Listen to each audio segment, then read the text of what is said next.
happened here? Nothing, dear. Nothing. Don't you yell at me. It's the cat outside. I'm not deaf. You know, one of the mainstays of Laurel Hardy's comedy, the wives. They couldn't live without them, and they didn't want to live with them. No one wanted to live with anyone else. I don't know. You never met my wife, did you? Yes, I never did. What do you mean, yes, I never did? That's my wife. Isn't she sweet? Charming. Well, we got to be running along. Come on, Stanley. Goodbye, honey. Goodbye. Will you stop? You've been pacing up and down here for the last hour. What's on your mind? Can I go out? Yeah, I wonder if I could have an extra $1 with my allowance today. Oliver, isn't 75 cents a day enough for you? Well, usually it is, but today is different. I wish you wouldn't ask me what I'm going to do with it. It's to be a surprise. Oh, Oliver, of course. You can have $1.25 more today.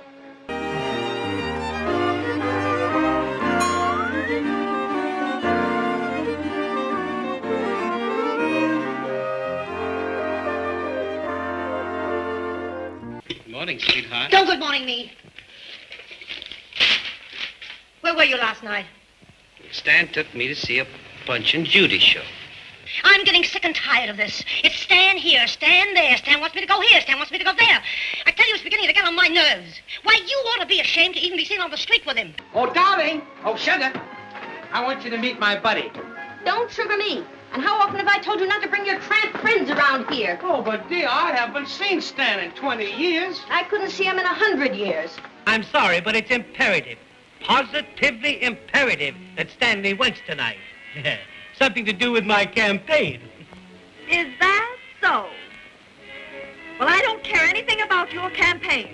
Listen, you tell him for me that if he isn't home for dinner, I'll break his arm. I tell you, I didn't invite them here. Don't lie to me, you big lunk. Don't you call me a lunk. Why, for 2 pence, So, what was it about them and marriage? Why'd they find it so funny to show people being henpecked all the time? Some people delved back and they go, maybe it had to do with some of the many marriages the two had amongst them.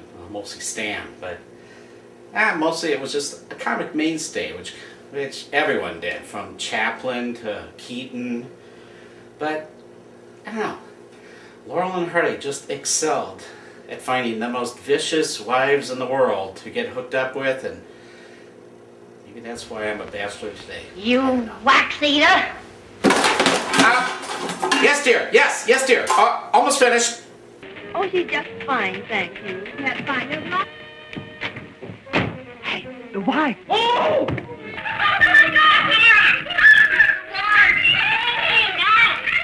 I think everything's over. I want that. No, I'll pay it. Oh, you pay.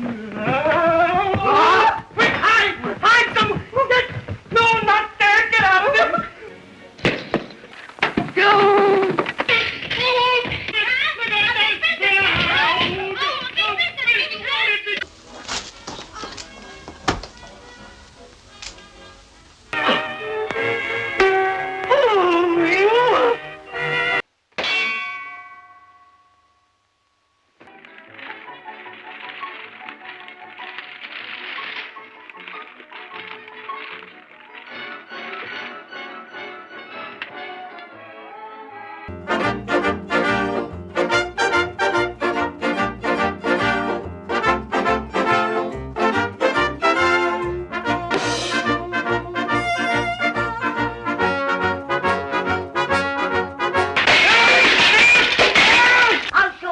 Son of the desert. Go to a convention, will you? Ha! Well, whatever it was, here's 1931's Come Clean, which the boys, not just contend with their wives, but the scheming, blackmailing Mae Bush along with it, and you'll find out why. Yes, dear, yes, we're almost done.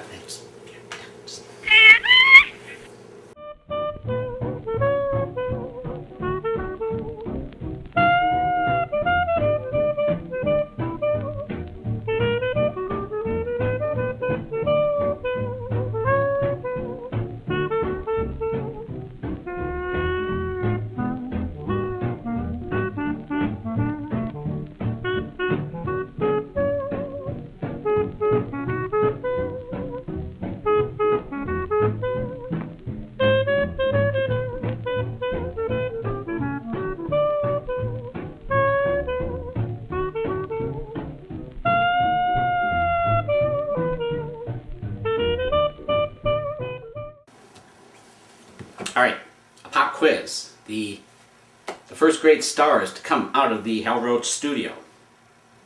Now, Laurel Hardy did their finest work at the Hal Roach studio. It was a mecca of comedy, and they had many stars besides them. Their first star, Harold Lloyd. Harold basically started the studio with Hal Roach back in 1915, and they kind of clung together through both of their rises in status until Harold's popularity forced him to go off on his own to make his own money.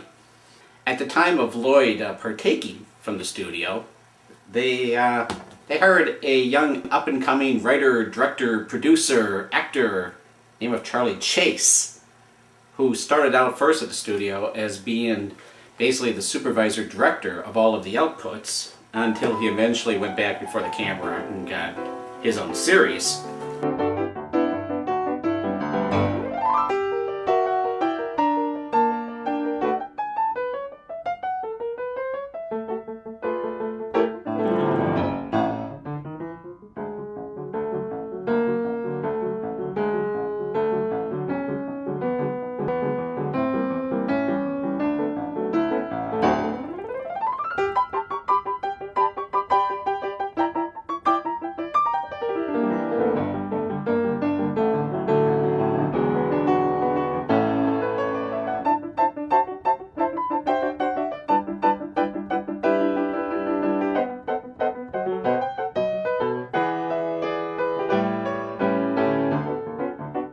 And following suit to that in time was, of course, the boys themselves by the end of the 20s. But by terms of popularity, probably the most popular group that came out of that studio was a group of ragamuffin kids by the name of Our Gang. The gang first appeared in The Silence in 1922 when Roach had an idea for a series of just regular kids and the comedy that can come out of it. The series survived throughout the years. The cast would change as the kids got older, and after a smooth progression into sound, they continued on at Roach until 1938. Teacher's Pet was made in 1930, and it's a classic example of an Our Gang talkie. It's got one of its top stars, Jackie Cooper, who appeared in a half a dozen gang shorts until superstardom beckoned him to the features soon afterwards.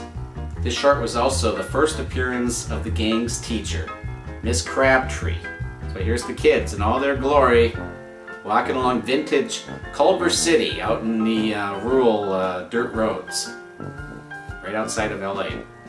And now, Teacher's Pet